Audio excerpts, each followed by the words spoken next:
How this all started was, it was about a year and a half ago, actually. Me and Raymond got together. I was coming back from the bank, and I just felt the need to talk to Raymond about how to get Bibles out to everybody in the community. How would we do such a thing? Vision 640. Vision 640. Vision 640. Vision 640. Vision 640. Vision 640. I'd love for you to join in a vision that is bigger than all of us.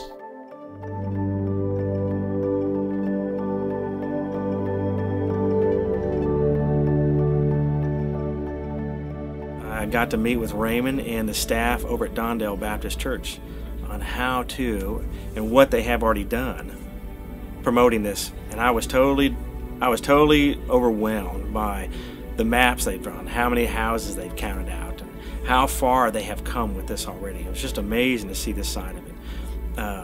And then Gail, who was making all the phone calls, showed up, and she started doing this and calling churches, and it seemed like every week we would get a phone call from Gail saying, order me another 5,000 Bibles, order me another 5,000. As Christians, we're called to go out and spread the word to our community first, at least, and putting a Bible in everyone's hands is part of sharing the word, even if you don't specifically say a Bible verse or something, One Thursday night I was telling Raymond that at this moment we had sold 44,000 Bibles. Raymond seemed to be pretty excited about that, but we really thought that God had mentioned 50,000. The next morning at 9 o'clock in the morning, Valley Ranch calls us up and asks us for another 5,000 Bibles. Plus the overages put us at 50,000 Bibles. And then I also went out, I got the privilege of walking as well. That was really neat. I think the neat thing about it, neat thing anyway, was that I realized I wasn't going to die going to the door. That it didn't matter, the people that came to the door weren't going to shoot me. And I made it through it, and it was a neat experience to see that, this really isn't difficult. People are receptive to the word, and if they're not, you know it pretty quickly. And God will, bring someone else into their life, hopefully. As we were driving out, Rogers Park was very active that day. There was some people playing basketball, there was some jousting and just family picnics going on. It was just a tremendous amount of people there for a Sunday afternoon. And so we just decided among ourselves that let's go to Rogers Park. And so we loaded up in the vans and the cars, and off to Rogers Park we went. And Rogers Park was just so incredible. The people wanted the gift bag. They wanted to hear about it. And everyone was a little intimidated from what I gathered about the basketball courts. There was probably, I'm guessing, in the neighborhood 40, 50 guys over there playing basketball, and Mike Roby and Gary Coker, said, well, there's the basketball court, we could go over there. And I think one of them said, yeah, we could. And so anyway, they went over there, and the reception was just phenomenal. The guys wanted these packets. They wanted to know about that. And after they finished, they moved out into the park where others were just having a success with families at picnics. They were giving these out, and they were taking the material, reading over it, and listening to the conversations. And I've heard people responding since that time. I've just been places, and you'll hear somebody saying something about, hey, I got this packet with the Bible in it, and it's kind of neat to hear that. And it's neat for that to be brought to the forefront of people's minds, for the Lord to be brought to the forefront. I showed up at my bank, and there was just this lull. There were no customers in there. It was just a lull. And so I walked directly up to the teller, and he was helping me with my transaction. And at that moment, I'm overhearing the conversation between the teller next to me and the teller next to her. And they're discussing a CD, and they're discussing a Bible. And so as I'm listening to that, I'm thinking, okay, I'm about to make a fool of myself. And the next thought was just be bold.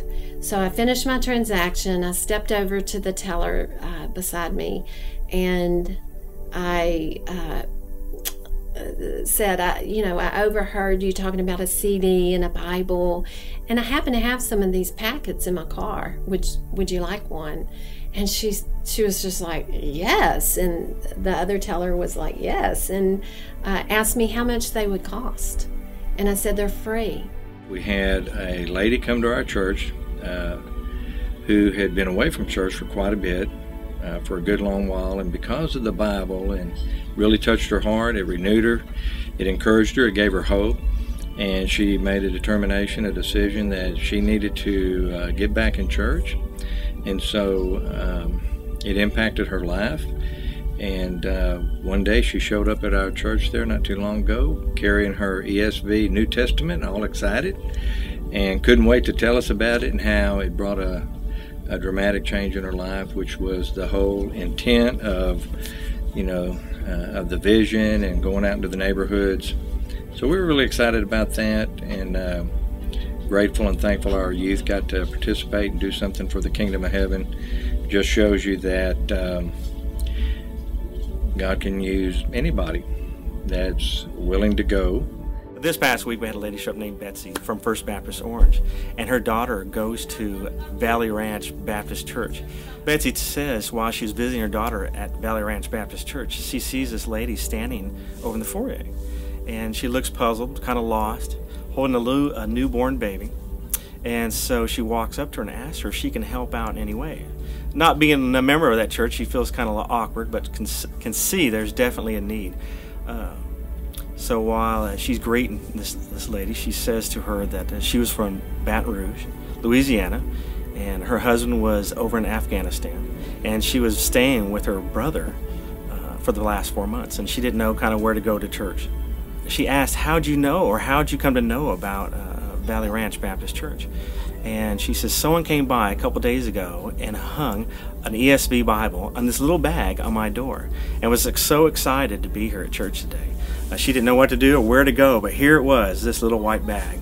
I think that 640, Vision 640 would help us to rehearse this more frequently, to where that we become comfortable with it, and that we won't feel embarrassed, or we won't feel ashamed, and we will be bold about it like we're asked to be. I also see that our church members realize, like I did, that, this can be done. This is kind of one step towards getting a little bolder.